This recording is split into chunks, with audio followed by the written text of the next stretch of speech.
Okay, we're live on YouTube. Just a regular check. Let's see, Twitter.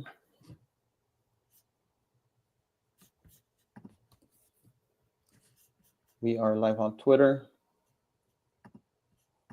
Okay, let's just give it 30 seconds. If there's people joining us on the chat, if you could hear us well, let us know. And maybe let us know where you're tuning in from. Today on the agenda, there's two main topics that we want to talk about. The first one is the recent rise in terrorist attacks that we've been seeing in the United States, most notably the one in New Orleans. And I believe there's also one in Vegas. And we also wanted to talk about the crackdown on freedom of press, as this is becoming a topic that is more and more relevant, considering there's been some quite big crackdowns on UK journalists, and this is a trend that we're most likely going to see in other Western countries. There's been some yeah. So should we begin? Yeah, sure, Dimitri. Do you want to maybe start by talking to us about what you found in the recent attacks happening in the United States? Thank you, Rami. Hello, everybody. As you will undoubtedly know by now, 2025 began with quite a bang in the United States, a tragic one at that. And we want to start today we're going to talk about both of these attacks, one in New Orleans and one in Las Vegas.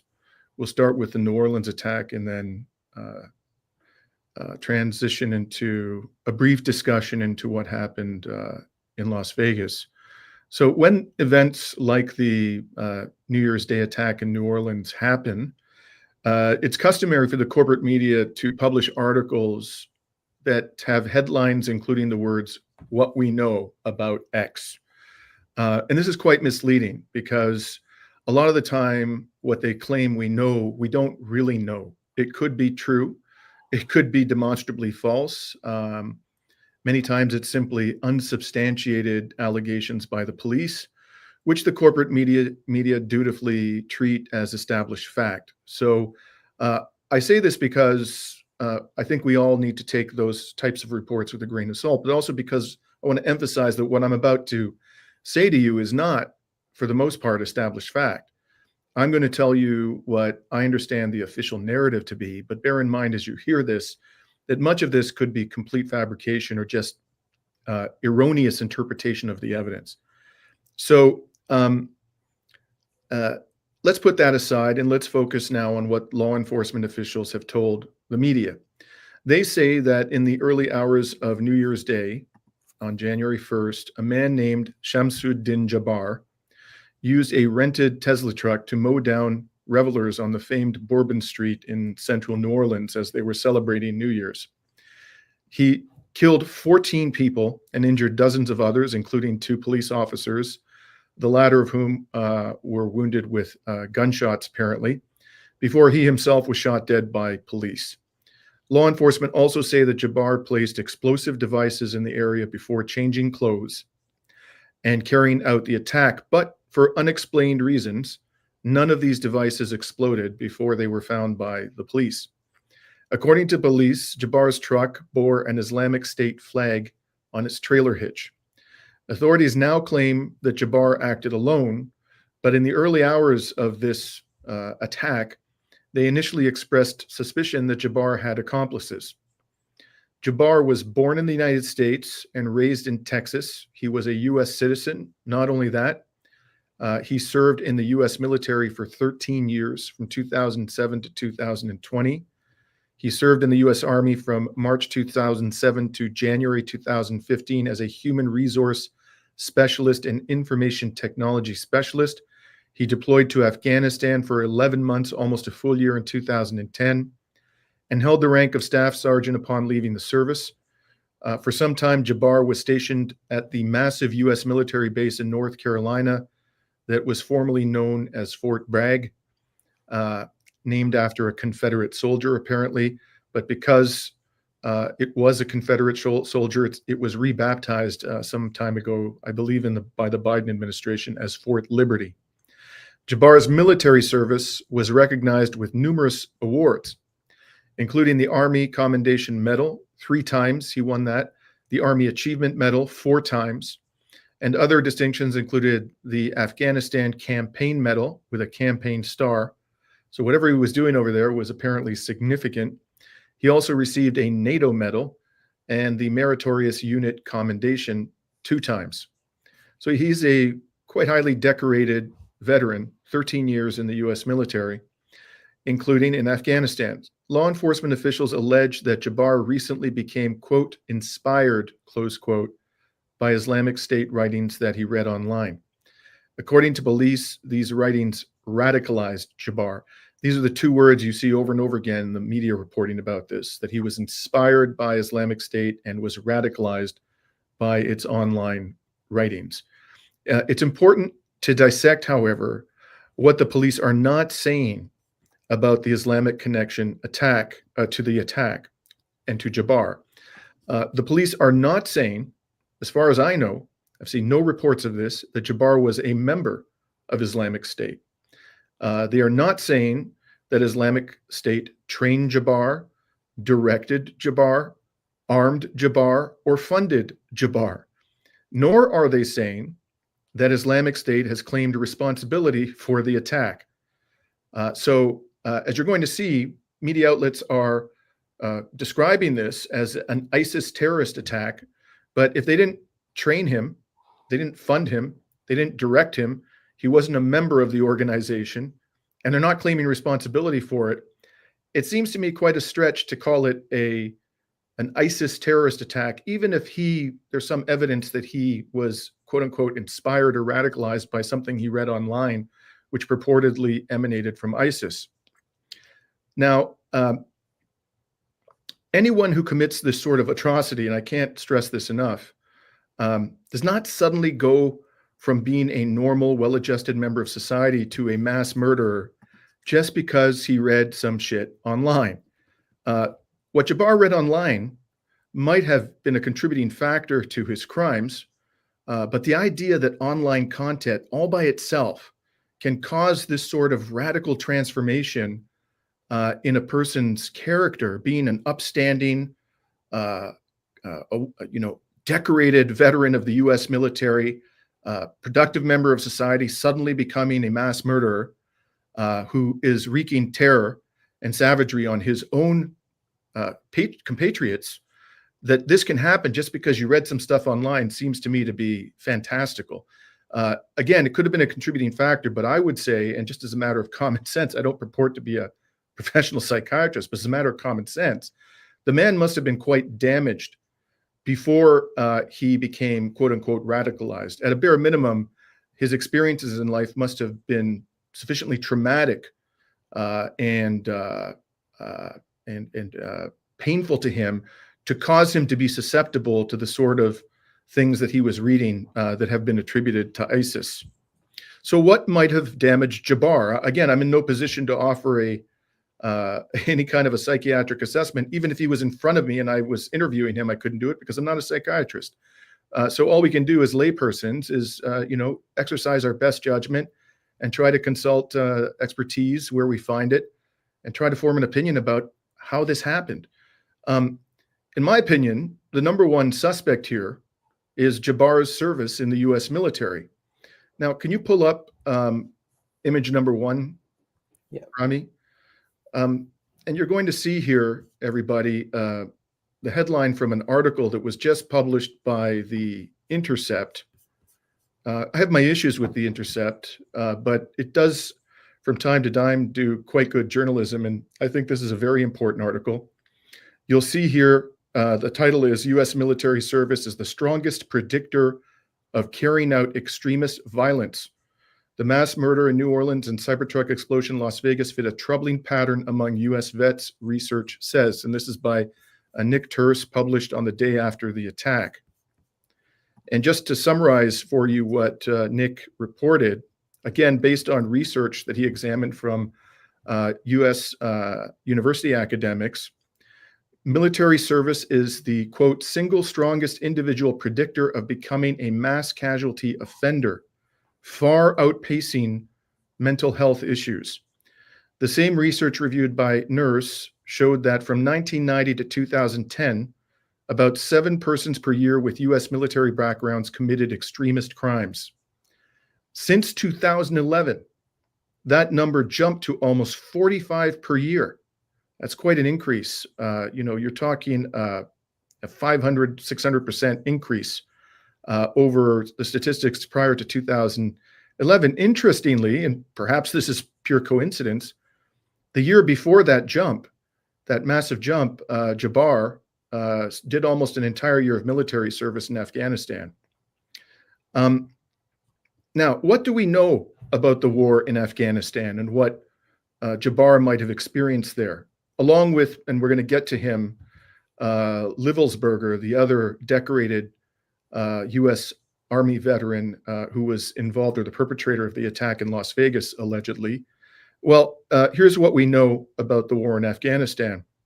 After 20 years of brutal warfare that involved not just the U.S. military, but the entirety of NATO, the U.S. military fled the country with its tail between its legs in 2021, and the Taliban, who were supposedly ousted from power by the U.S. invasion back in 2001, swept back into power within a matter of days. And so a large part of the justification given by the Bush administration for this invasion and endless occupation was to keep the Taliban out of power. Well, that failed miserably within days of the U.S. departure, and U.S. servicemen died in the disorderly departure from Afghanistan. Billions of dollars of weaponry were left behind. It was an extraordinarily humiliating event, and one which must have been very painful for people who went there and sacrificed and saw comrades of theirs in the military killed or wounded grievously on the battlefield in Afghanistan. To see the whole war effort end in this way. The U.S. spent over $2 trillion on this debacle. Could be much more than that. We're not entirely sure exactly how much was spent. Nearly 2,500 U.S. soldiers were killed in Afghanistan, and nearly 21,000 were wounded. According to the Costs of War Project at Brown University in the United States, the war killed 176,000 people in Afghanistan, 46,319 civilians, which is approximately the official number of people who have been massacred by Israel thus far in the Gaza Strip. The number is actually probably far higher. In addition, in Afghanistan, 69,095 military and police were killed, and at least 53,000 opposition figures. But really the number that should horrify us all is over 46,000 civilians killed by this brutal and senseless war. Now, could you pull up image number 2, please, Rami? Over the years, those of us who were paying attention to the Afghan war, we saw time and again, occasionally the media would talk about some alleged war crime that had been documented and attested to by civilians in Afghanistan, committed by the United States or other military forces, including, by the way, the Canadian military forces. And you'll see here another article from 2021 by The Intercept describing how the U.S. derailed an effort to prosecute its own crimes in Afghanistan. Now, what is reported in that article is that the current chief prosecutor of the International Criminal Court, Karim Khan, I'll come back to him in a moment, decided in 2021 to reopen a previously suspended investigation in Afghanistan, but with a proviso. The proviso would be that the investigation would not include conduct by the United States and its allies, including the US-backed former Afghan government, which was essentially a brutal narco dictatorship, and all of which committed crimes that fell squarely within the court's jurisdiction. Khan said at that time that his office would focus exclusively on crimes committed by the Taliban and by the Islamic State Khorasan province, or IS-K, which is the Islamic State group's affiliate in Afghanistan. This decision came a few months after the Trump administration sanctioned and threatened the ICC. In September 2020, the United States government imposed sanctions on the International Criminal Court prosecutor, who at that time was Fatou Bensouda, and another senior prosecution official, Patricio Mochochoco. In addition, then U.S. Secretary of State Michael Pompeo announced that the U.S. Had restricted the issuance of visas for certain unnamed individuals involved in the ICC's efforts to investigate U.S. personnel. You know, we've talked a lot, those of us who are outraged by the genocide in Gaza, we've talked a lot about U.S. efforts to intimidate the ICC into not prosecuting Israeli war criminals. Well, it's not just Israeli war criminals who have been shielded by these efforts, these intimidation tactics of the United States government. It's also the U.S. government itself and its own military personnel. The sanctions and on Bensouda and Mochochoco implemented a sweeping executive order issued on June 11, 2020 by Donald Trump. This order declared a national emergency and authorized asset freezes and family entry bans against ICC officials who were identified as being involved in certain activities.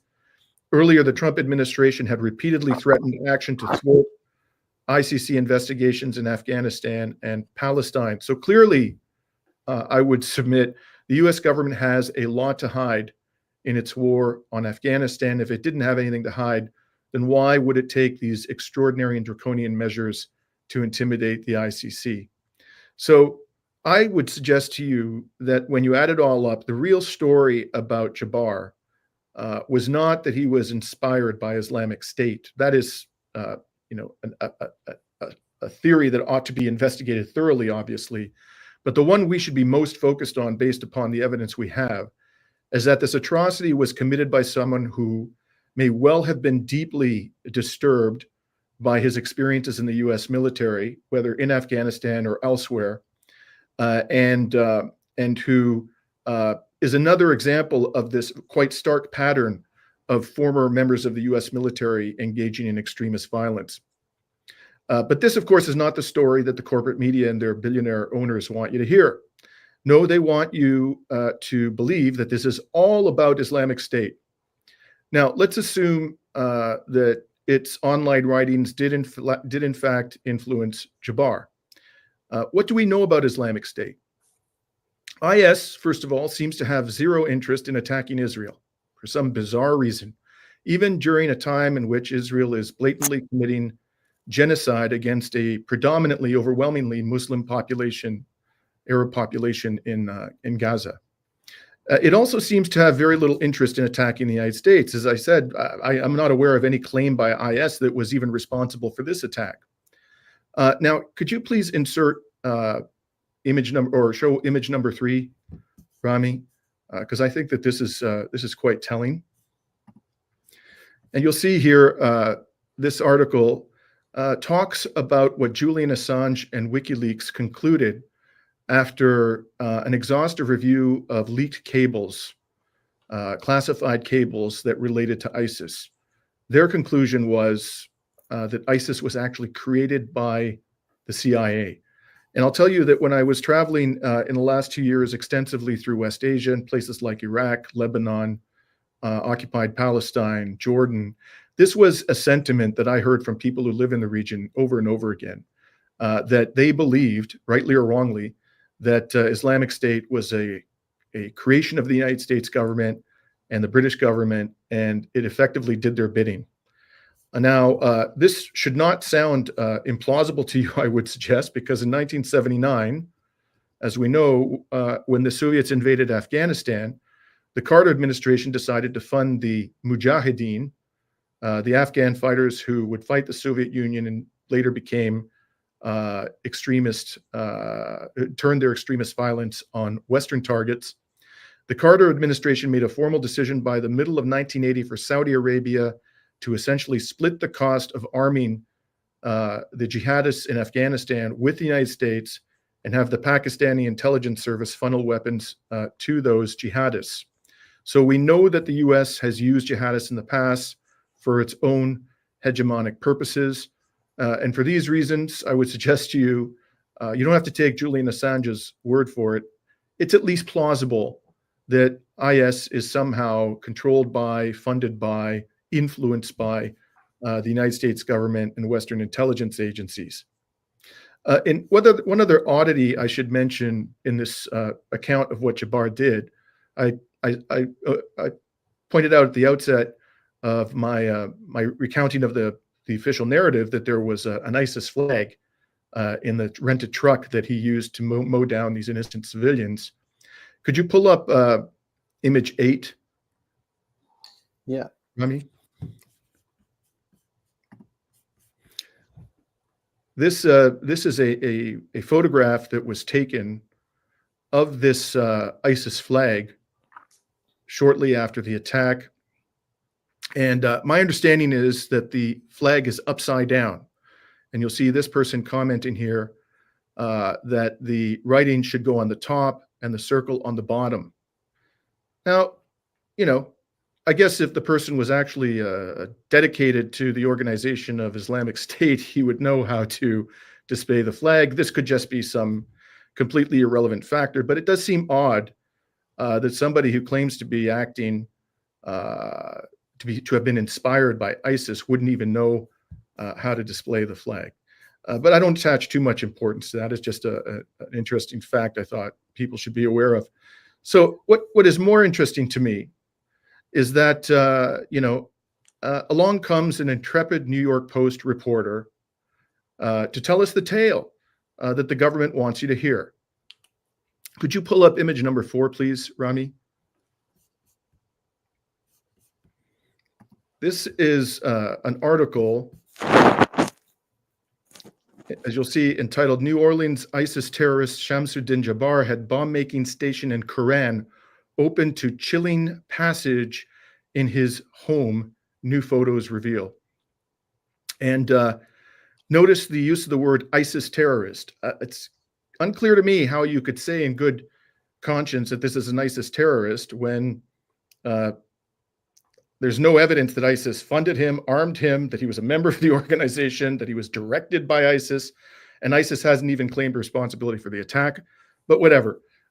This person you'll see here, there are 3 reporters in the byline. This article is published on January 2nd, the day after the attack.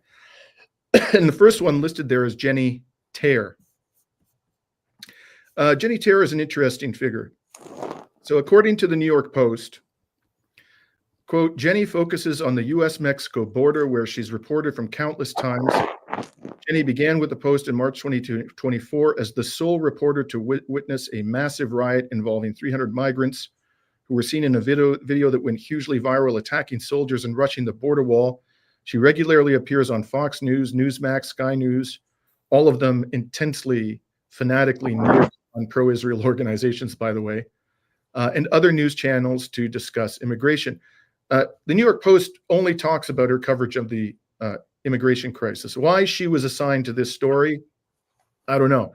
Apparently she's based in Texas. She comes to New Orleans, and somehow she gets access to Jabbar's New Orleans home. And we're going to come back to that in a moment.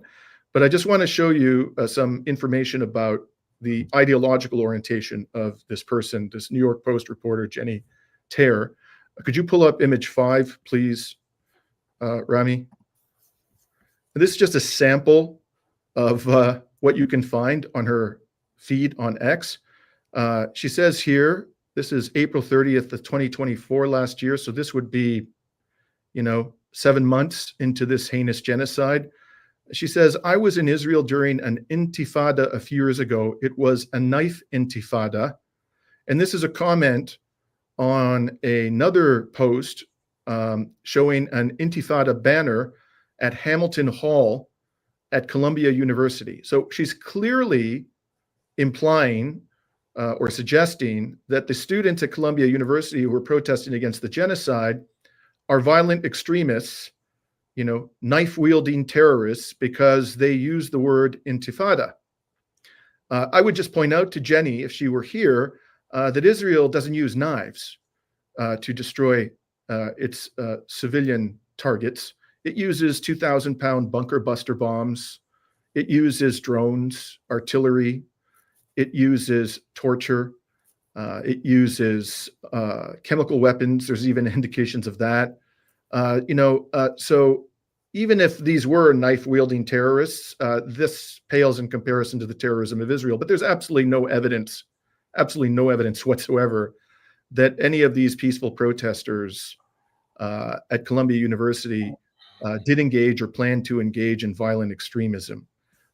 This is the kind of thing you would hear from somebody who's fanatically pro-Israel, which takes us to the next post I wanted to show you from Jenny Terr's X feed. So this would be image number 6.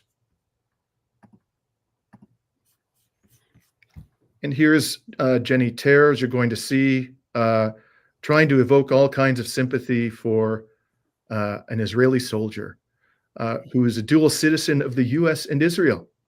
And he reunites with his wife and baby for the first time since the start of the war, she says, without mentioning that the Israeli military at that point in time was engaged in a genocide, not to mention many other war crimes and crimes against humanity.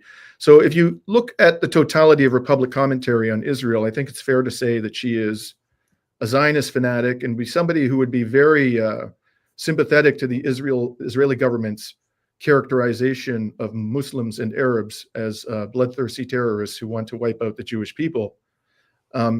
So this is the person that the New York Post sends to Jabbar's home in New Orleans, even though apparently her full-time gig is reporting on the immigration crisis on the US border. So now I'd like to go to the video clip. We're going to show you her report. And I'm going to have a number of comments on this. It's number 7, Rami. So if you can just start it, go ahead. The New Orleans terrorist home. You can see that it's been clearly destroyed, the door at least, from the FBI raid yesterday. But if we walk through the home, we see some signs of what he was up to. He had this work area here. Can you just stop it there, Rami? All the different chemicals splayed around. So just notice here, there was no tape, no police cordon at the entrance. I still don't know. I've been trying to find out how she says she got access to this person's home. But there is no evident effort on the part of the police in this video to restrict access to this man's home. That's number one. Number two, she's coming in there with her Lululemon pants and her cap with the American flag on it. And she's just walking around freely. She doesn't touch anything, but there's nobody there, as far as I can tell, who's supervising, nobody from law enforcement who is supervising what she's doing. Even when she entered the building, this unit, you couldn't see any police standing behind her. So if there was supervision going on, it doesn't appear anywhere in this video. So you can continue now, Rami. Thank you. And different electronics. This is, again, a work setup. Left receipts, just very unkempt in here. If we go over here, actually, you can see the Department of Justice documents here, the search warrant, and the property that they recorded here, which seems to be a lot of chemicals. Again, just left in disarray. There's a bedroom back here, and what appears to be his collection of religious materials, his Qurans, an open Quran with a passage there, as well as even the Bible here, but mostly. Could you just stop that here, Rami? Prayer rug, just to the. So how wonderfully convenient to the narrative. There is an open Quran centered in the room, and it just happens to be opened up to a page that talks about slaying people. Is this true? Is it possible that it's true? Yeah, sure, it's possible, but I don't know. This sounds a little bit too convenient to me. Could you please continue, Rami? Left of me here. And if we go back, there's another bedroom here. You can see he left all these belongings, contact lenses, personal belongings, bathroom. this seems to be some sort of workspace, again, with other chemicals here, the light's still on, some kind of station set up here. We're not really sure what that was for, in, you know, what we can assume was also a bedroom. You can see clothes left here, and just a sign that someone was here up until Stop it there. moments when neighbors said he left just. Now, if you could just back up a few seconds, I want to just point out again, for a good, I counted it, it's a good 6 seconds, the camera stops and focuses on a keffiyeh. Here should be good. Right there. See that? The camera's, I counted 6 seconds. She doesn't actually say it's a keffiyeh, but that's obviously what it is, right? So the video report is clearly, not so subtly, trying to associate this man with the Palestinian cause. Could you please continue? Someone was here up until those last few moments when neighbors said he left just before the New Year's holiday, saying he was done with his lease, it was up, and he was on his way to New Orleans, where he would live there. Didn't take any furniture because he said his new home would be furnished. That's all we know so far. Okay, we can end it there. Thank you, Rami. So the thing that really I find most unbelievable about all this, just shockingly incomprehensible, is that, and to be clear, although I've practiced law for over 30 years, my specialty is not criminal law. I didn't prosecute alleged criminals, and I didn't defend alleged criminals. My primary responsibility was to represent individuals in civil litigation who were seeking monetary compensation, usually in class actions. But of course, I studied criminal law in law school. I know a few things about criminal law. And in order for evidence to be admissible, you know, the police have to establish that the evidence isn't tainted. And they have very specific procedures for recording, documenting custody over the evidence. And they have to be able to establish a chain of custody which eliminates, you know, reasonable doubt about the integrity of the evidence. When somebody like this can just, you know, there's no indication that other people couldn't have walked in either. It's not just her. There was nothing at the door stopping people from entering. There were no police who were in the video. I mean, it just looks like people could freely come and go. And this is on the day after the attack. So even though the police had been there, there was still a lot of material in there. And it's hard to believe that they had completely and utterly satisfied themselves that there was no other relevant evidence in that mass of material. At one point, she even goes over, you saw her go to a desk in the back room and says there's chemicals on the desk. They were left there. What are those chemicals? Have they been tested? How come they haven't been taken away? Why are members of the public or the media being given access to this stuff without any apparent supervision? So this would be, you know, a defense lawyer's dream, I would imagine, if they tried to actually prosecute Jabbar. Now, of course, Jabbar is dead, and they won't be prosecuting Jabbar for that reason. But they did have suspicions early on that he had accomplices. They're now saying they don't have evidence that he did, but surely within a day or so, it would be that would not be adequate time for them to definitively ascertain whether or not he had accomplices. And if he in fact had accomplices, there could be evidence in that apartment, that house, which would help to establish the participation or of others, one or more other persons in a conspiracy. Now, if you're not interested in prosecuting these people, assuming they exist, this is a pretty good way to go about, you know, tanking your possibility of gaining a conviction. So maybe they don't want to find co-conspirators because they don't want the public to know who the co-conspirators are. Maybe they don't really care if their prospects of obtaining a conviction of any co-conspirator are destroyed by this grotesque incompetence that we just witnessed, this grotesque police incompetence. It is, of course, possible that the cops are that stupid that they would allow this to happen in such a high-profile case in which 14 people were murdered in cold blood and dozens of others injured. But I have difficulty believing that the cops are that incompetent. Just saying. So this all, frankly, stinks to high heaven. It seems to me that what the authorities are probably doing is trying to create a narrative which deflects attention away from the fact of this man's military service and how that might have impacted his turn to, you know, atrocious criminality, and they're trying to focus the attention on the ever-present culprit, some, allegedly Islamic extremist violent organization.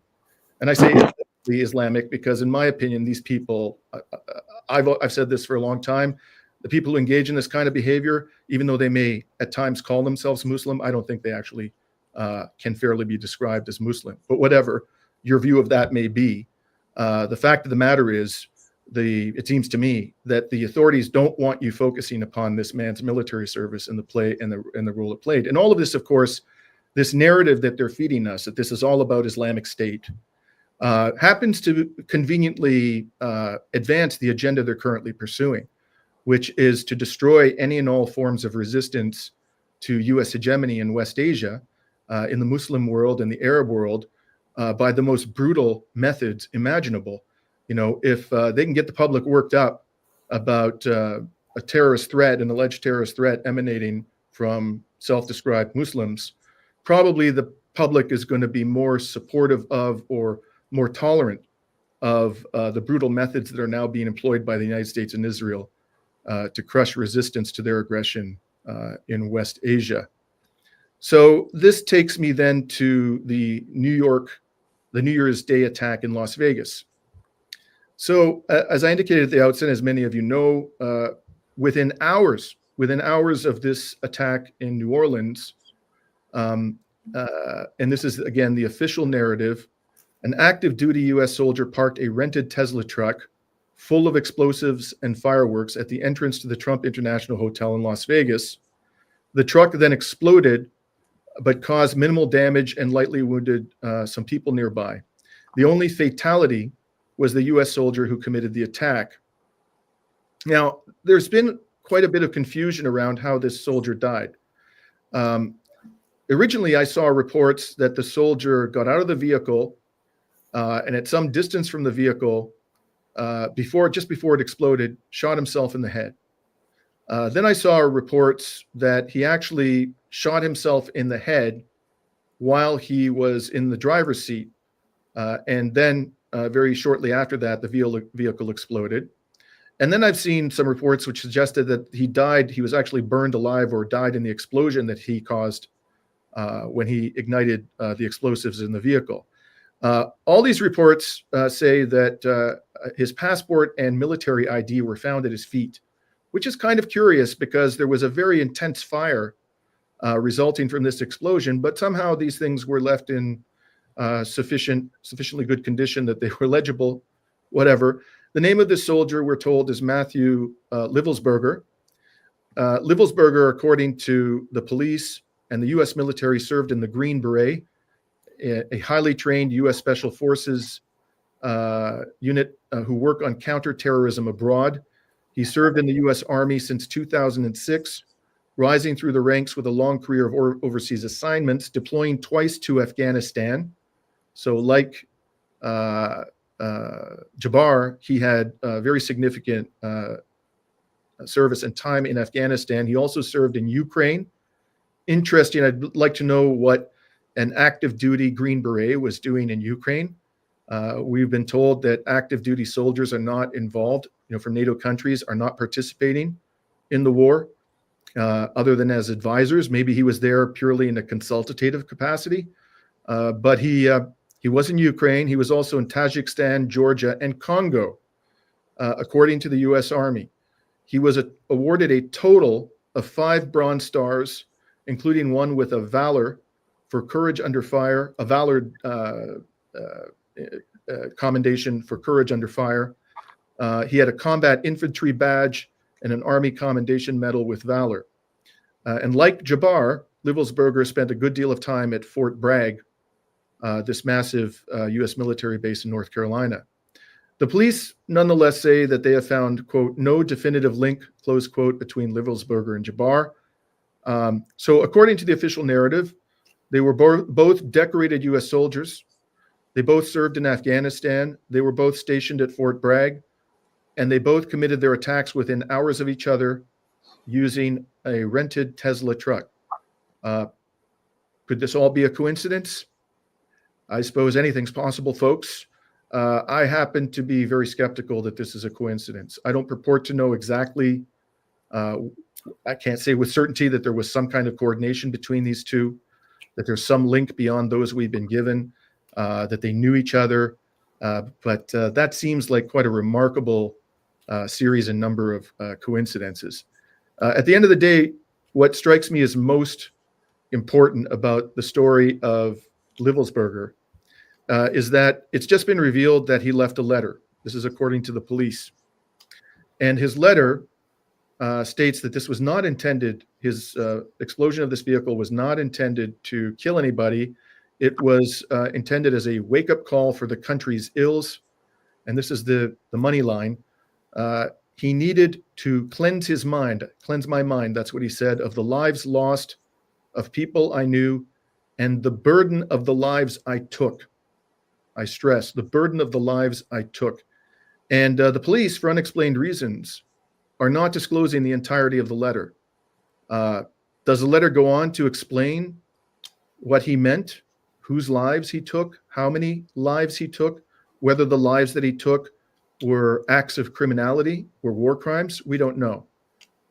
We don't know whether there's any indication of that in the letter, but the police have not explained why they will not reveal the entirety of the letter. If there are some names in there that they don't want to disclose, they can always redact the names.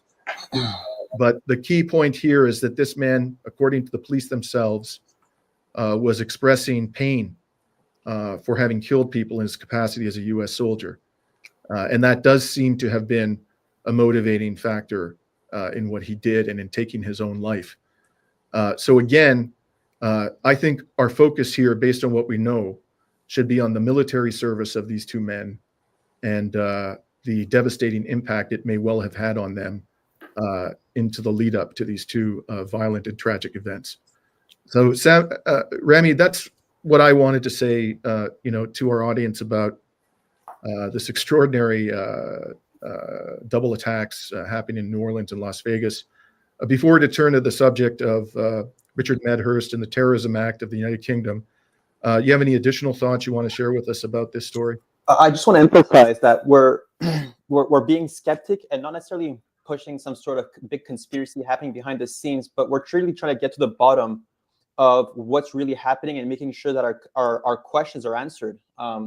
We note that the mainstream media journalism integrity is extremely low. You've shown it by just being able to enter a crime scene investigation one day after the attack and just be able to walk through and just in some way taper around with the evidence. That creates a bit of distrust into the investigation. And it's not that we don't necessarily, it's we just really want to understand what are the true motives behind these investigations and what are the actual outcomes in order to buy the trust of the public. This goes even beyond the case of Jenny Toa entering this the house of the attacker, but also Clarissa Ward and her theatrics during the genocide in Gaza, where she simulated an attack on her life, or when she entered the Sednaya prison and ended up finding on her own a so-called prisoner that was under severe torture, or it was a few weeks ago. I'm sparing the details. So there's clearly a lot of distrust into how mainstream media are dealing with such events. And additionally, we're going to talk about Richard Medhurst later on, and then we see how the government, the police, and mainstream media are then treating journalists that are skeptic and trying to bring other issues forward and how they're being treated. So from that point, I think these questions that you're bringing forward, Dimitri, are extremely reasonable and they should be answered. I just want to underscore what you said, Rami. I don't know what's going on here. We don't know, and we want to know. Absolutely. We want to know. Caution and skepticism are warranted, and people should withhold judgment until we have absolutely information. And that's the purpose of journalism and also of an independent court, is so that we get the actual truth and not the first truth that is brought to us. You've mentioned the common denominator between a lot of terrorist attacks happening in the United States, and they're pretty much all U.S. soldiers or have experience with the U.S. military. we should be emphasizing a lot more of our time discussing this. Now, I'm not saying that there's a conspiracy necessarily of the army pushing soldiers to commit terrorist attacks to justify some invasion, but what is the damage that soldiers get just by participating into the army? Before these terrorist attacks, we know that Vietnam War veterans were flooding the streets and creating some sort of huge homelessness crisis, and with large impacts on mental health. So it's for the sake of the U.S. public and for the safety, for the common safety of the U.S. population, to truly understand that there is a common denominator that is pushing these acts, these heightened tensions within the United States, and that is the impact of what war has back home in the United States. So this is, I just want to keep emphasizing, is that as long as they could film a certain page of the Quran to justify the attack, or we could look into his military background. But I'm not sure if the United States population is ready for this type of discussion. And what I'm mainly most worried about is, well, what's next after these attacks happen in the United States, right? These attacks have happened. We know that France, and well, I'm just going to use the case of France, but we know when there was all these terrorist attacks happening in France, that pushed France to uphold these counterterrorism occupations in the Sahel region. And these occupations were under the pretext that it was to counter Boko Haram and other terrorist groups that were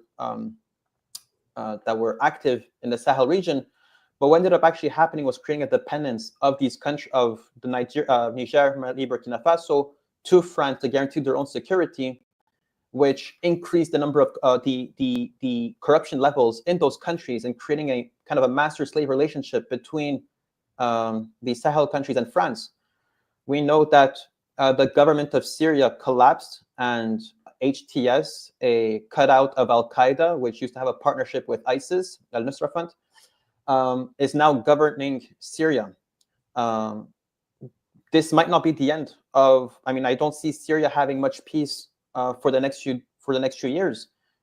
These could all be cases to manufacture consent to crack down on the governments on the ongoing leadership of Syria, since they might be able to attribute some sort of connection between these attacks and the government in Syria. So I'm very, very wary of what's going to happen the day after all these attacks that are happening. And most importantly is that with all these terrorist attacks happening in the United States, I find it quite ironic that we're removing, the United States government is removing a $10 million bounty on Jolani's head, who was part, or is still part of, an organization that has committed to terrorist attacks and that kind of endorsed terrorist attacks happening all over the world. And especially when we see the foreign ministry of the UK and UK envoys to the Middle East meeting up with Jolani and taking photo ops pictures with Jolani. So I'm just quite confused around how they reconciliate countering terrorism at home while supporting terrorism abroad, or could there be kind of a symbiosis between the two and how they fuel each other? Yeah.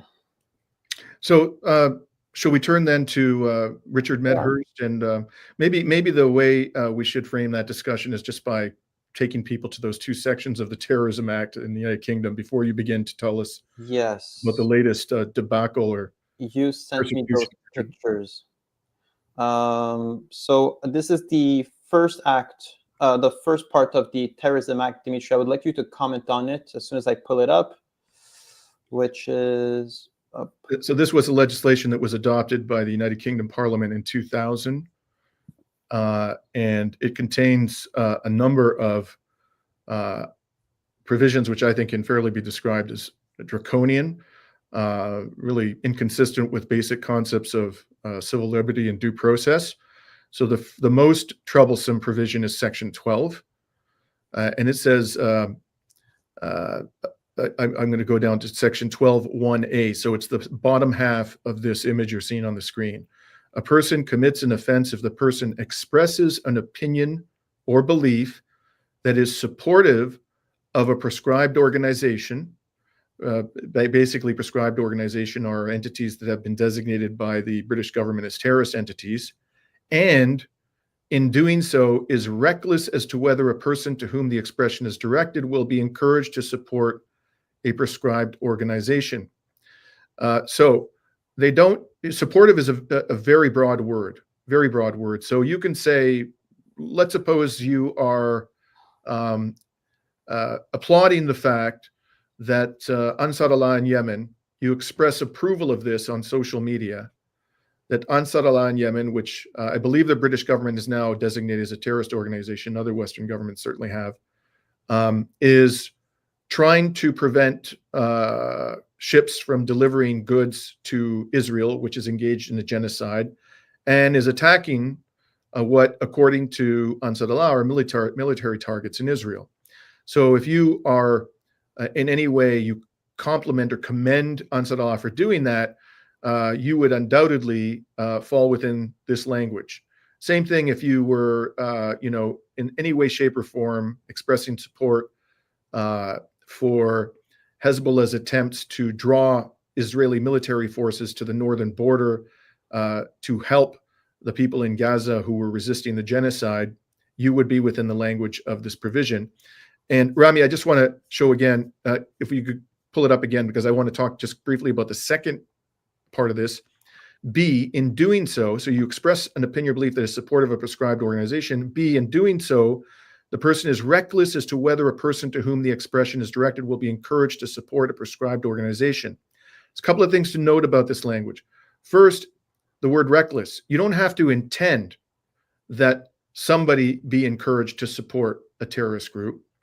You just have to be reckless about it. So if you're not really, you're just really careless and you're not thinking, how are my words potentially going to affect other people, even if you don't actually intend for them to be encouraged to support a terrorist organization, you would be running afoul of this provision. And also, it doesn't say here that you have to actually have had that effect on anybody, the effect of encouraging them. So even if you don't actually encourage anybody to support a prescribed organization, if you were reckless as to whether that could happen, that's it. You are caught by this provision. And what is the effect of being caught by this provision? Rami, could you pull up the second screenshot from the Terrorism Act? Yeah, Dimitri, I just wanted to also mention that the Terrorism Act actually allows the police to search your property, your premises, without an arrest warrant or any warrant of this sort. So it really breaches all form of individual rights. And you'll see that this is the price for violating this is extremely severe. A person guilty of an offense under this section shall be liable, A, on conviction on indictment to imprisonment for a term not exceeding 14 years, to a fine or both. So if you're indicted, you could spend 14 years of your life in jail simply for expressing support for some organization that the British government, which supports Israel's terrorism, calls a terrorist organization, even if you don't actually cause somebody to commit a terrorist act or even attempt to commit a terrorist act. The mere, the mere act of expressing support, when you are reckless as to whether it might encourage somebody to support a terrorist organization, is sufficient to land your ass in jail for up to 14 years. This is what the so-called democracy of the United Kingdom has enacted into law. So with that as background, Rami, could you tell us about Richard Medhurst and the other journalists who have been targeted with this heinous law? Yes, absolutely. So, well, first of all, it's not just Richard Medhurst, right? Just want to preface that many journalists in the UK are currently being, threatened with breaches of the Terrorism Act of the year 2000. But especially what is the most pressing case right now is that Richard Medhurst was arrested and detained in the month of August for 24 hours by British police under suspicion of being a complicit in terrorism, right? So to just give a bit of a little preface of what happened on August 15th, 2024, Richard Medhurst landed in Heathrow International Airport and was escorted out of the plane along with 6 other police officers that started handcuffing him. And all he knew at that point is that he was under arrest under the Terrorism Act of 2000 under the pretext of expressing support for a prescribed organization. He wasn't aware under, well, which terrorist organization or what he did that would have made him labeled to be expressing support for a terrorist organization. So he was brought into like a makeshift room. From my understanding, it was like in some part of the airport where he was, all of his belongings were ransacked. They went through all of his belongings, and he had handcuffs tightened, like put up in a way that kind of stopped his blood from circulating a bit. So it was extremely tight on him. And he was offered the right to call a member of his family to let them know, to notify them that he was arrested. And as soon as he went to place the call, the police actually removed that right from him because they said it's a special case considering it's the Terrorism Act. He tried to contact his lawyer multiple times, but it seemed like the police made it hard for him to be able to reach to his lawyers. He mentioned that the detention, his conditions during his arrest were extremely humiliating. Lack of access to food. He had access to food, but no utensils to eat. He wouldn't get water on a timely manner, nor access to a nurse and medicine. And the way Richard Medhurst describes this is that it seems like it was a coordinated attack on him, right? So he booked his flight to the UK on the same day, flew to London, and by the time the plane was able to land, the British police was able to get mobilized. So to see that level of coordination to arrest him shows that there could have been multiple different players that participated into his arrest. And the way he describes it as well is that he sees it as I see it as well as an attack on freedom of press, because what they're arresting Richard Medhurst for under the pretext of supporting terrorism is actually a message that you're sending to all other journalists, including you and I, Dimitri, on this call. While I was doing research on Richard Medhurst's case, I was in some way thinking about what would that entail for us. I mean, I do not, in my right mind, think that I'm supporting terrorism, but when these cases and these accusations are thrown left and right without due process or any really with no real evidence, it creates a sense of fear within the journalistic community. And can I just stop there? I want to give you a concrete example, Rami, about how this could chill important journalism. There was a big controversy in the early months, the early days after the October 7th attacks about whether Israel had invoked the Hannibal Directive. And over time, due largely to some outstanding journalism by people like Ali Abunimah of Electronic Intifada and his colleagues there, Asa Winstanley, who's been targeted by this law. The Gray Zone did some very important journalism on this question, the Hannibal Directive. And a lot of evidence has emerged that a significant but unknown number of the Israelis who were killed on October 7th were killed by the Israeli military itself. Nobody claims, as far as I know, not the people I've mentioned, certainly we don't, that all or even most of the Israelis who died on that day were killed by the Israeli military. But there were clearly some, and it could be in the hundreds. We just don't know the number. And there's reason to think it is in the hundreds. But in any case, if you really want to push this law hard, you could make an argument that by questioning whether or not the official number of Israeli victims, that these people were all killed by Hamas, by doing that, by questioning that, and by trying to convince the public that a lot of these people were killed by the Israeli military in implementation of the Hannibal Directive, you are, quote unquote, supporting or expressing support of Hamas. You could make that if you really want to push this law hard. And the mere possibility, if you live in the United Kingdom or you're concerned about traveling in the United Kingdom, the mere possibility that some aggressive prosecutor might do that, might deter you from questioning the official narrative of Israel about what happened on October 7th, because you don't want to run afoul of this law, which could potentially land you in jail for 17 up to 14 years. So this is really a dramatically negative impact on independent journalism that challenges the official narratives that our governments often give us and that turn out after the fact to be misleading, if not entirely fabricated. And it seems like the intention is really to restrict the playing field of where journalism can do its duties, right? I mean, Right. Richard Medhurst really was saying that he posted a video that you could see on that he posted on August 19th on his channel, where he mentions that it's in the best interest of the British population and also the entire world to have a counterweight to the mainstream media. So it's a civil duty. I mean, us participating to this live stream and everyone listening, we're really doing a service to our country by promoting an alternative perspective to events happening around the world. So it's not endorsing terrorism at all, but more about getting to the bottom of the truth. We've spoke about Clarissa Ward and Jenny Towa. There is distrust in mainstream media. Mainstream media is not following due process, and there's an alternative media being formed right now, yet the police, since it's outside of its control, is trying to crack down on this. And but the reason why we're talking about this today is because there's an even more dangerous precedent being set up at the moment, where Richard Medhurst was asked to give away his passwords to both of his phones for the police to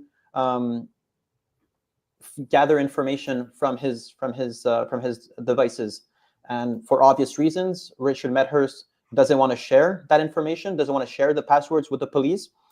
And it's not because he has anything to hide per se, but it's more about the precedent that it sets for journalists and being able to do their job properly. It is extremely difficult to get people to speak when you're a journalist, and it's important to create a sense of trust, building trust between the journalists and the people and your sources.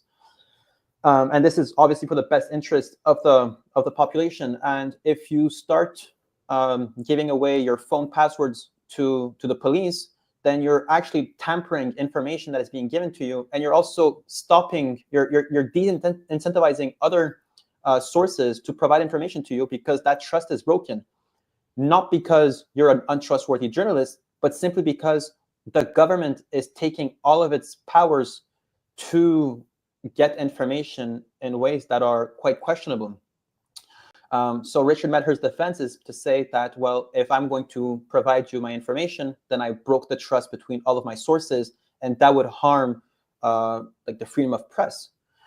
So this is where we are right now in the case of Richard Medhurst. And I just want to emphasize as well is that there is, I mean, crackdown on journalism is a symbol of, in my opinion, of a failing society. There was a tweet by Kevork, I know we mention him quite often on this live stream, but of him saying that pretty much many people that he's interviewed in the past that are living in Syria today are asking for videos to be taken down out of fear of persecution under the new regime, the terrorist regime in Syria. And similarly, people won't want to be speaking anymore with Richard Medhurst, considering, or with independent journalists, considering that the UK is not a safe place anymore that protects and guarantees freedom of press. So that's pretty much what's happening in the UK. Dimitri, how do you feel about this? Just one other thing I want to add, Rami. Thank you very much for that thorough explanation of what's going on.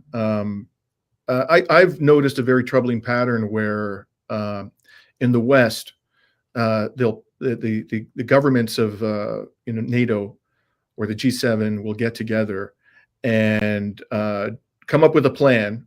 We saw this done in Canada recently to implement across all of the countries that form NATO or the G7 some anti-democratic, anti-free speech, censorial law.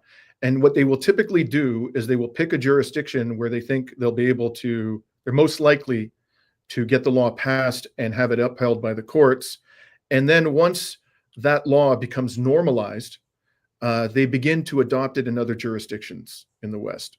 So recently, for example, I mentioned we saw this in Canada. There was some really draconian censorship law with respect to social media that was adopted in the EU. I'm not going to get into the details of it now. We don't have time for that. But Canada adopted a law after it became normalized in the European Union, where they don't have the robust protections that relatively robust protections that we have in Canada for civil liberties under the Canadian Charter of Rights and Freedoms. You know, courts are empowered here to strike down laws that don't comply with the Charter. And they've done it many times. But now that it got normalized, they brought the law to Canada. And they constructed it in such a way that it would be difficult to have standing, it's a legal concept, to have eligibility to complain about the unconstitutionality of the law. So my concern about the Terrorism Act of 2000, if you don't live in the United Kingdom, if you do live there and you're doing journalism or you speak out, you're anti-imperialist in your perspective, you know, you should be concerned about this law just because you live there, or if you travel there, you have need to go there. But you should be concerned any part of the West now about this law, because I think that they're using it. They're using the U.S. as a testing ground. I'm sorry, the UK as a testing ground, and you may well see similar legislation being adopted throughout the West very soon.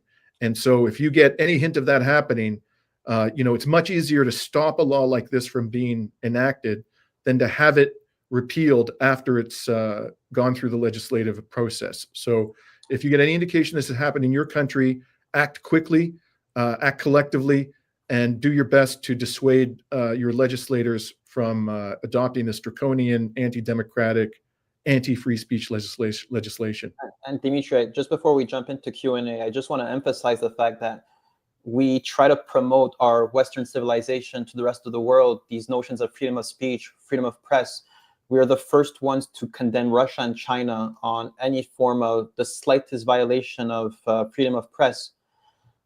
Yet Richard Medhurst is not even demonetized on YouTube. All of his content is basically live streamed on YouTube. He's not even breaking YouTube policy, yet he's under terrorism charges in the UK. So I think that those are questions that we should ask ourselves on how democratic are our societies, and are we in a position to start bullying and policing the rest of the world? And maybe we could start by policing ourselves, considering what I'm seeing with Richard Medhurst really sets a difficult precedent. You've mentioned that how these laws are being applied to Canada. Well, they're being exported. They pass it somewhere and export it all over the world. Today, we're relatively safe, Dimitri and I, in Canada. But my fear is, will this still be the case next year? In 5 years from now, what is going to be the state of journalism? The bar has been leveled, has been pushed down so much in terms of what passes as part of like journalistic integrity, right? We spoke about the case of Clarissa Ward and Jenny Tua.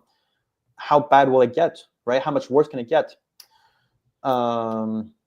So we're going to probably use the next 20 minutes to for Q&A. So feel free to get questions into the chat. I'll try to find them. But yeah, Dimitri, any last thoughts on this whole case of freedom of speech in the West? I've said my piece for now. I want to give people an opportunity to ask questions before we sign off. Thanks, Rami. Okay.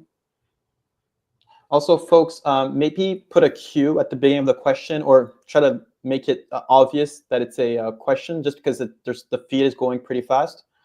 And that will definitely help me finding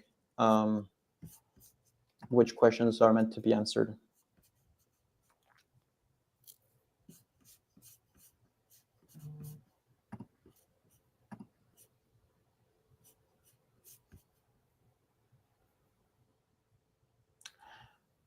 So yeah, Dimitri, as the questions start coming in, there's a bit less than last time. Can you let us know what's going to be what interviews you have scheduled for the following week? So actually, I'm going to be taking off tomorrow to go to Cuba, and I'll be there for a week. And I try to make a point of going to Cuba at least once a year, in solidarity with the Cuban people, and also, frankly, to escape the Canadian winter, which is not always the most pleasurable experience. But I'm going to be staying in the area of Trinidad on the south, and I expect to be doing some reporting from Cuba about the current circumstances there. The Cuban people are going through a very difficult time. The energy system is in complete disarray. There have been major blackouts. There's very little fuel on the island, apparently. The sanctions are preventing Cuba from obtaining not only the necessary fuel to operate its electricity grid and its economy, but also, the electrical infrastructure is falling into decay because the sanctions are stopping the Cubans from getting parts that are needed in order to maintain the infrastructure. So I plan to report while I'm down there. I don't yet have a lineup of guests. I may simply be reporting on the ground during the coming week to let people know what's happening in Cuba. So we got a few questions lined up. So sorry, 4 blank stares. Dimitri's going to Cuba on Tuesday, you said? Tomorrow. Okay. And I'll be going to Tunisia, by the way, to document the Israeli bombings of Hammamshat. We'll discuss a bit more of that later on. So the first question, which is from Luna C, who says, are you familiar with Dr. David Miller?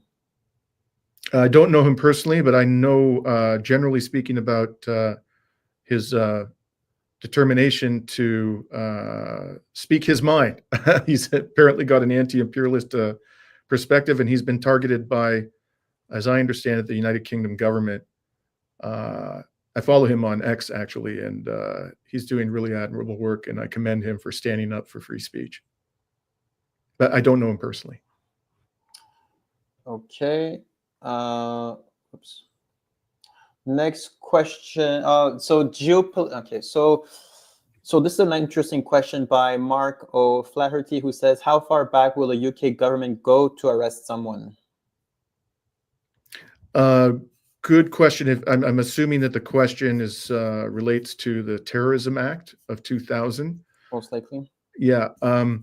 There's typically there would be some statute, what's called the statute of limitations, applicable to these offenses. How long that is, I don't know, but it could be 6 years. That's a statute of limitations often applied in the criminal context in the common law world, which is where the common law comes from the United Kingdom. It could be longer than that, though, and sometimes there, for certain crimes like war crimes, crimes against humanity, there's no statute of limitation. You can go back indefinitely to prosecute an offender. Back in time, I mean.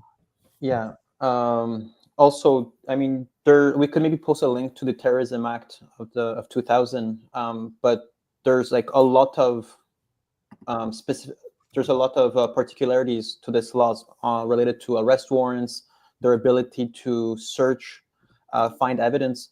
So even if there's a statute of limitation, they could always find new evidence, considering that there's ways to maybe counter the statute of limitation, because they could find anything on your property at any time. So there's probably nothing good coming out of that law.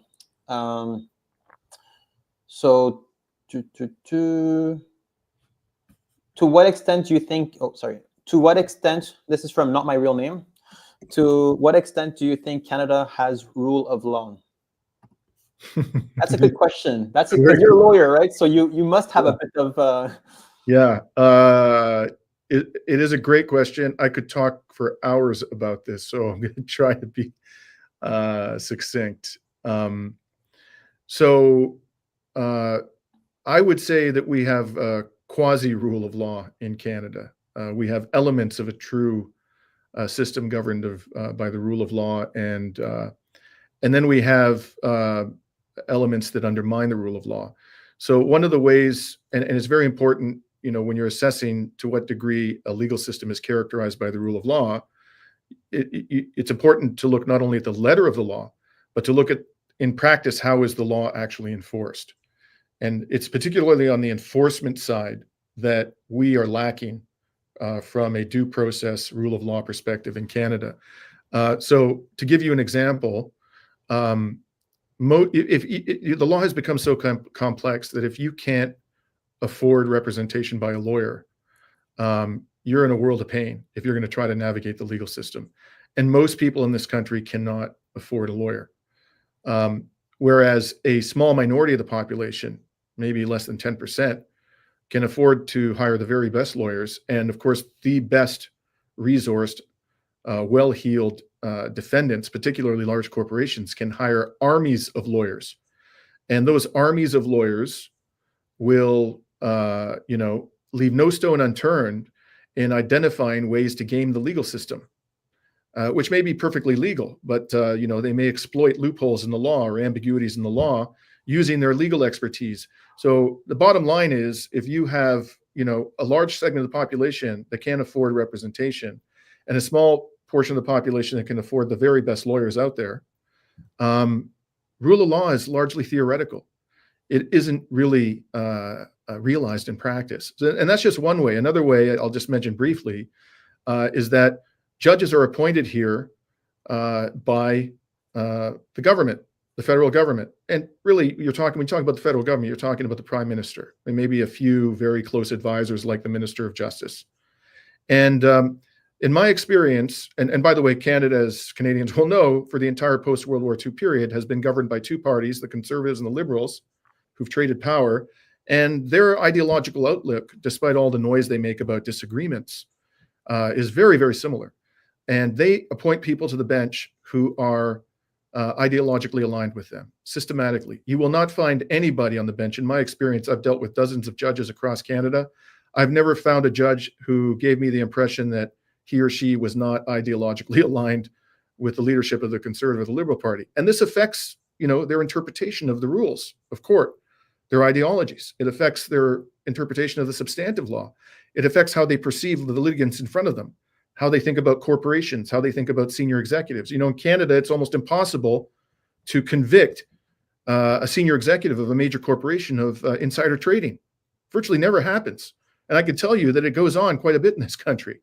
And that's because the judges tend to have a very unduly favorable view about corporate executives because they were appointed by people who have that kind of an ideology.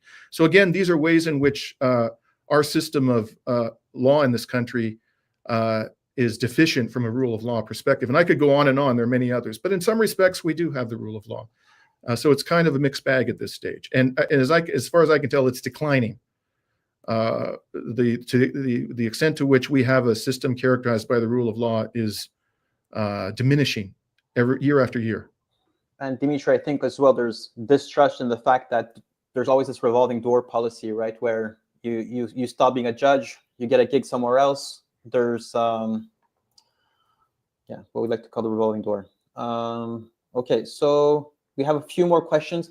There was a question by James Hook related to whether Putin is a crypto-Zionist. I didn't skip the question because I don't think because we censor questions. It was just because it didn't really have much relevance to the topic that we were discussing about, but he insisted. So maybe just to make sure that people don't think that we have some topics that are too taboo that we don't talk about. James Hook says, we can't talk about Putin being a Zionist, Russian Bitcoin payouts. I'm not sure what he's referring to Russian Bitcoin payouts. My position when it comes to Putin, it's whether, as a Palestinian, my biggest threat to Palestine and what Zionism is, I'm more worried by HTS openly speaking about normalizing with Israel. We have Jordan and Egypt that are not hypothetical Zionists, but clearly are in action by, first of all, intercepting missiles that are being thrown, doing Israel's work, cracking down on Palestine organizing within their own countries. So I'm sure there's a lot we could criticize related to Putin and his foreign policy. I don't think any one of us ever labeled him as a martyr of the Palestinian cause. He has his own cause that he's most likely focused on. Now, are there sometimes shared interests between the Palestinians and Russia, between the Palestinian resistance and Russia? I do believe so. We saw it in Syria when they were pretty much fighting on the same side. In and we saw how Israel now is annexing more Syrian land, or not annexing, but occupying more land. And the Syrian government is cracking down on all forms of Palestinian resistance groups. So I wouldn't go as far as saying that he's a liberator of Palestine or anything of this sort. Palestine will liberate itself with other Arab nationalists and people aligned with our cause. But yeah, Dimitri, any comments specifically for Jameson Hook? Well, I would point out, this is a very good question. I can't read Vladimir Putin's mind, but I just look at his government's conduct. That's all I can comment on, and try to interpret, based upon its conduct, his views about the subject. His government has consistently voted in favor of Palestinian rights in the UN General Assembly. I can't think of a single instance, and there are 10, 15 resolutions a year that have been passed by the UN General Assembly in defense of Palestinian rights, looking at things like the settlements, the siege of Gaza, the two-state process, the status of Jerusalem, every year. And I've never seen the Russian government vote one time in favor of Israel in regard to any of those resolutions, or even abstain. It always votes, and so does China, by the way, in support of the rights of the Palestinian people. But then, again, Russia hasn't imposed, and I recently interviewed a couple of months ago, and Rami was there with me, the ambassador to Canada of the Russian Federation, Oleg Stepanov, in the embassy in Ottawa. And I asked him this question: why doesn't the Russian Federation sanction Israel in light of its obvious crimes? And he said to me, first of all, in a sense, we do. I'm paraphrasing, because we don't provide any weaponry to Israel. Western states do that, but we're not providing any kind of military support to Israel. He said, in terms of, our view has consistently been across the entire world that, unless sanctions are approved by the UN Security Council, they're a violation of the UN Charter. And we all know that the United States government, and probably Britain and France, all of whom have the veto power in the UN Security Council, would not allow a resolution calling for sanctions on Israel to pass the UN Security Council. So we feel, he kind of said, we feel our hands are tied. The other thing I would point out is that, a lot of the Jewish Israeli citizens of Israel are also citizens of the Russian Federation, something which Putin has talked about. Now, on the flip side, and I had this conversation recently with Ben Norton when we were talking about the reasons for which China doesn't impose sanctions on Israel.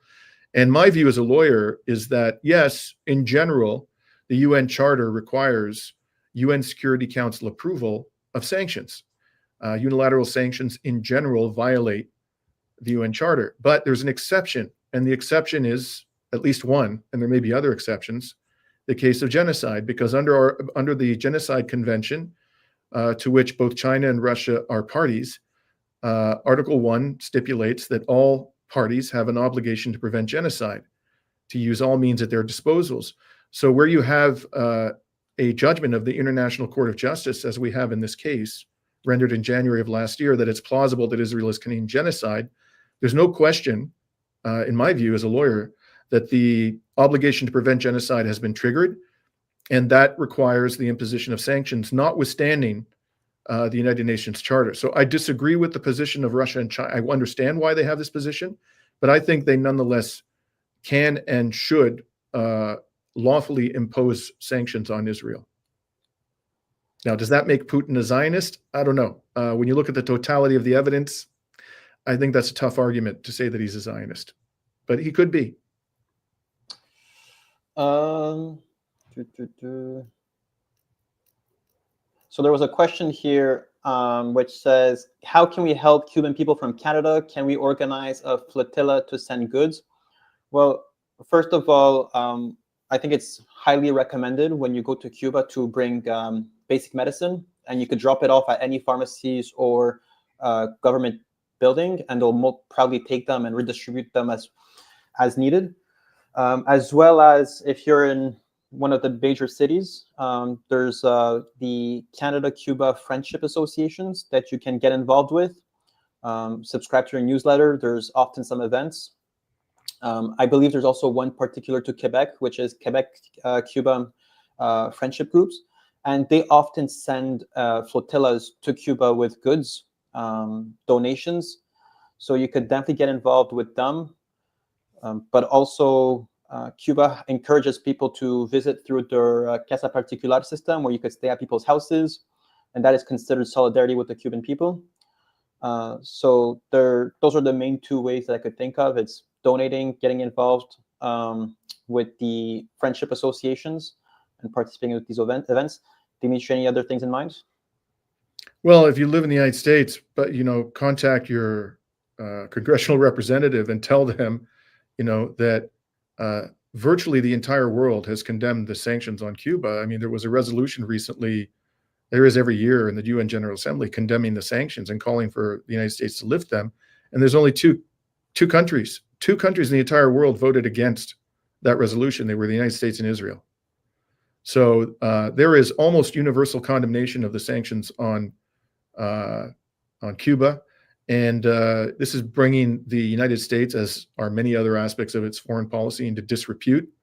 So if you are a U.S. citizen, please urge your congressional representative, your senator, to put a stop to this inhumanity and free the Cuban people for once.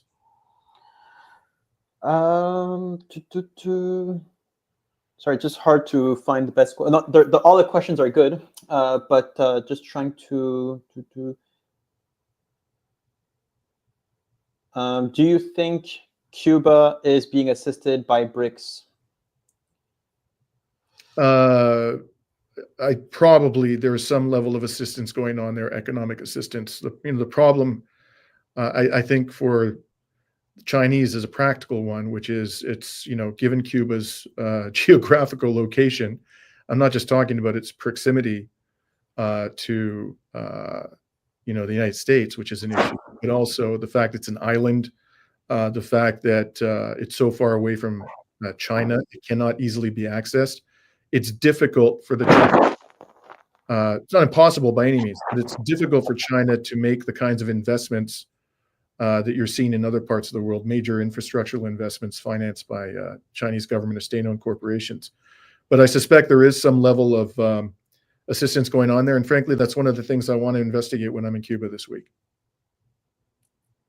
I should mention also that there were Russian warships in Cuba. They docked in Havana last year, much to the consternation of the U.S. government.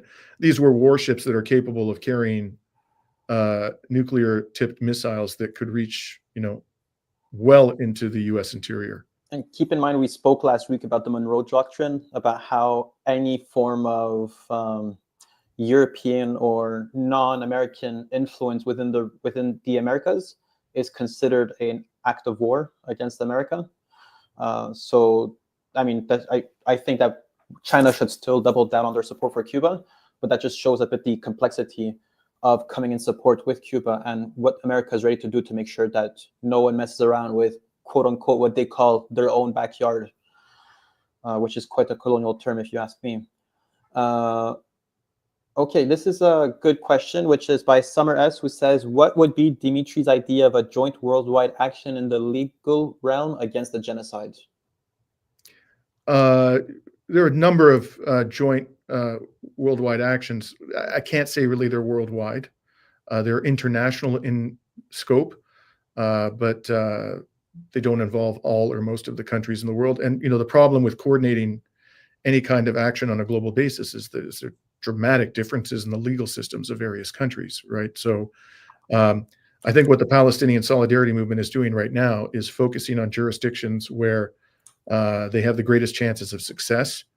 So in the United States, there has been litigation brought against senior officials of the Biden administration by the Center for Constitutional Rights, alleging that the Biden administration is violating the Genocide Convention, amongst other things. We've brought a similar case in Canada. I and 6 other lawyers represent 2 Palestinian Canadians from Gaza, alleging that Canada is violating the Genocide Convention. And I believe that there is comparable litigation going on in Europe, principally in the UK. Also, there was litigation in the Netherlands to put a stop to the delivery of parts for the F-35s, which were being manufactured in the Netherlands. And that litigation succeeded. In Western countries, interestingly, there is reasonably good prospect of success for claims that are based upon the Genocide Convention. But exactly how this is all going to play out, we're going to have to see. And another international initiative, which I think is really important, is an organization called the Hind Rajab Foundation, is focused on identifying dual citizens of Israel who serve in the Israeli military or have served in the Israeli military in the course of this genocide, and who leave the country and go to foreign jurisdictions. So they're identifying who these people are. One of them, identified by the Hind Rajab Foundation, was just, I believe, indicted by the court in Brazil. And I read a report, I don't know if it's true, that the Israelis are trying to smuggle this soldier out of the country, out of Brazil, to prevent him from being tried. So we haven't yet had such prosecution brought here in Canada, but I'm very anxious, as are other lawyers who care about the Palestinian cause, to bring these people to justice. There are dozens, if not hundreds, of Canadian citizens who are right now serving in the Israeli military. And if you know of them, please contact me. And the government of Israel is actually putting out notifications to their own soldiers, letting them know that if they go to I think there was Sri Lanka, Brazil, I believe there was also in France and Belgium, cases of Israeli soldiers possibly being indicted in war crimes. So now Israel is actually preparing a hotline. So that's the extent at which this is actually becoming a threat. And the fact that it's called Hind Rajab Foundation is quite inspiring, because Hind Rajab was I believe she was 4 years old or 5 years old, Palestinian girl in Gaza who was, they found her body with, I believe, 100 or so bullets, which, I mean, Israel is quick to claim collateral damage, but with 100 bullets, truly the evidence are just way too big to show that this was a deliberate killing of a 4-year-old Palestinian girl. We have here Janeta Plekoska, who says, Dimitri, let's carriers go to Russia. First of all, it would be my dream to go there. I'm working very, very hard myself to be able to go there. There's some progress happening. I had some tiny, tiny little issues that I'm figuring out. But Dimitri, do you have plans this year on going to Russia? Yeah, I was there in 2023, and I'm currently making arrangements to go there again this year. And I hope to be there in April and May. Preferably with Rami there, so we can do some reporting together. There's quite a bit to talk about. I'm on my 310th day streak on Duolingo learning Russian, so better make it happen to make it useful. Okay, so Dimitri, how many more questions can we do? Why don't we do two more? Two more questions. Okay, so that's a good question, but maybe not for this time.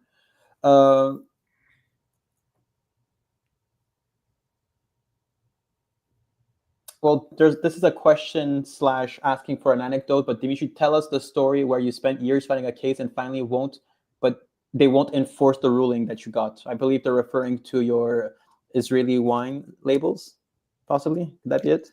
Yes, this is Valentinuzzi Spinelli, who's offering some colorful commentary I can see in the chat. Thank you for the question. So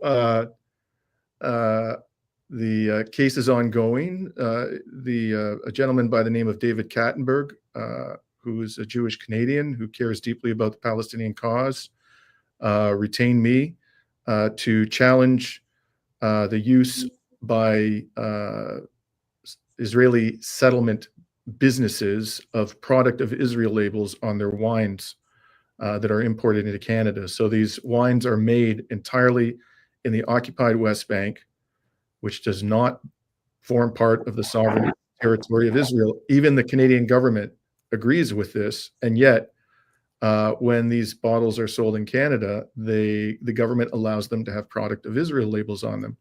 So we We brought a case alleging that these labels violated the consumer protection laws of Canada, that the labels were false and misleading. The judge agreed with us, the trial court judge of the federal court, who happened to have been previously the chairperson of the Canadian Human Rights Tribunal. So she found that the labels were false and misleading. The government appealed, and then a 3-judge panel of the Federal Court of Appeal, which included the Chief Justice of the federal court, decided, basically treated the whole question like a political hot potato, and said, look, we don't have enough information from the government to decide whether or not these labels are appropriate, because when the government explained its decision to allow the labels, its explanation was simply inadequate. They didn't tell us this and they didn't tell us that. So we're going to send it back to the government and give them another chance to explain their decision. So send it back to the government and set up a consultation process where it's invited input from stakeholders. And they took the input from stakeholders like a year and a half ago, and we're still waiting for the government to decide, A, what will an appropriate label be? What will they consider to be a lawful label on these products? And B, what will be their explanation for whatever decision they make? Once we have that, we can decide whether or not we need to continue this litigation. And Dimitri, correct me if I'm wrong, but there was also Palestinian wines being sold at the same time, and they removed the Palestinian wines from the shelves because they were considered mislabeled as well. If the wines said product of Palestine, yes, they said you can't do that because Canada doesn't consider Palestine to be a country. But by doing so, doesn't it recognize that the settlements are Israeli? Not really, because the government is taking a wishy-washy position. They're saying, okay, Palestine isn't a country, but the West Bank doesn't belong to Israel. It's neither part of Israel nor a state, which, that's a defensible position.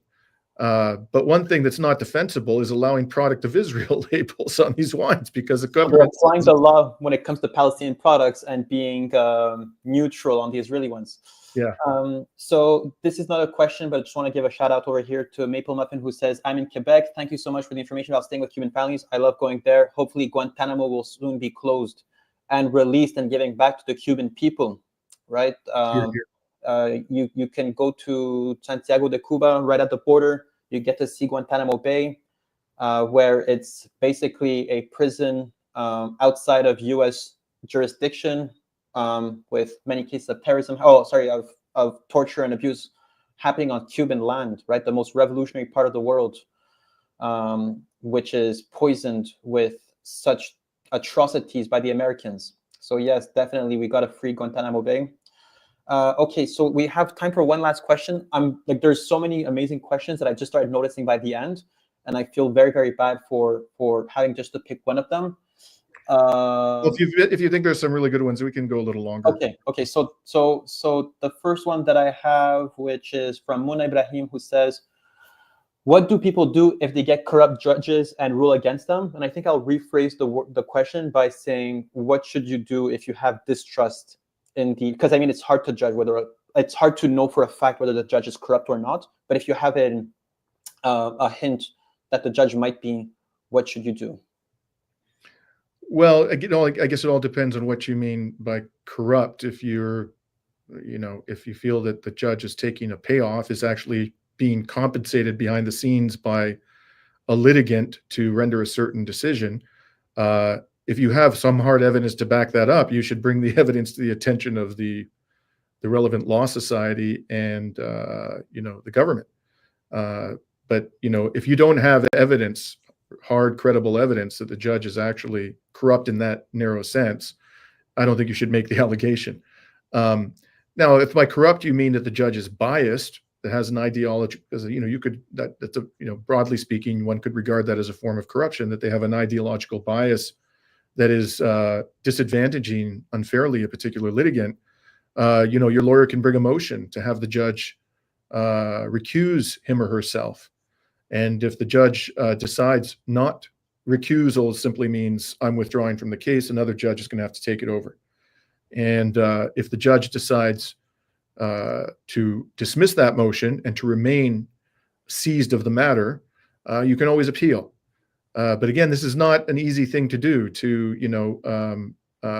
win a recusal motion. You have to have a pretty solid ground to stand on before a judge will either withdraw from the case, him or herself, or be removed from the case by an appellate court.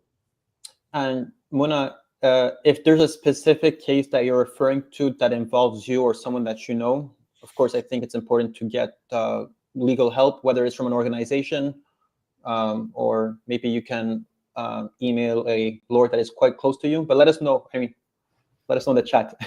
Okay. So next question that we have, which is a bit okay. So it's from Bruno ES, who says, "How can we defend freedom of speech, and why is it important?"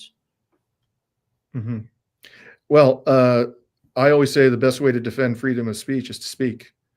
Don't be deterred from speaking, and don't modify your true opinions. You should always, of course, try to express yourself in a way that is most likely to be persuasive to people, but don't hold back from, asserting an opinion that's based upon evidence for fear that some action is going to be taken against you. Now, it's relatively easy for me to say that because I happen to be at this stage of my life and career.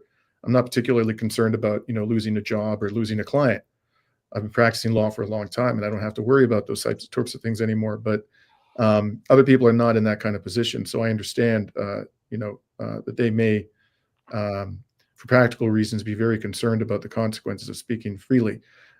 When you feel, for whatever reason, that you can't speak your mind, again, I think you have to. One thing you can do is you can take your story, your perspective, your evidence, whatever it may be that you want to share with the public, to somebody in the independent media. Present it to them, be a source. You can do that anonymously, and let them take the lead in sharing the information with the public. You can do that, as I say, anonymously if you so wish. And of course, always put pressure on your elected representatives to do the right thing, whether it be respecting human rights, whether it be removing sanctions from Cuba, whether it be protecting our right to free speech. Without free speech, you ask me, life is not worth living. That's my own view, but I really truly regard myself as a free speech radical. And, if I couldn't tell people what I actually believe, if I wasn't able to communicate what I see as the truth, particularly when it comes to human rights, I'm not sure I have any interest in, continuing this life, to be perfectly blunt about it. That's how important it is to me. And certainly you can't have a functioning democracy without it. So you take away our free speech, we're going to end up in a state of tyranny. So just to wrap up the live stream, we had a recommendation from Matt, who says, could there be an opportunity to report on Cuban food sovereignty and smallholder farming? I'm not sure which airport you'll be landing in, Dimitri, but I know when you land in Santa Clara, you pass by collective farms that are manned by cooperatives. And that's quite interesting to see. And when I was in Cuba, I saw farmers basically drying out rice in the streets on the major highways. So yes, food sovereignty is a huge deal in Cuba. The Cubans are well aware about this. It shouldn't be that difficult to do a report on that. I'm not sure if there's more pressing things that Dimitri needs to look into. Trinidad is the city of jazz music in Cuba. So there's quite a lot of things to document over there. I'll definitely look to see if I could, report on that. Thank you for that suggestion. That's a great suggestion. So thank you everyone for tuning in to our live stream today. We were able to cover the recent attacks in the United States and how does that show fallacies and holes in the way that media and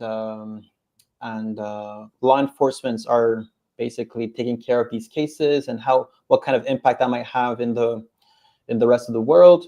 And we were able to speak as well about Richard Medhurst and all the UK brave journalists that are currently under severe pressure from the UK government on really these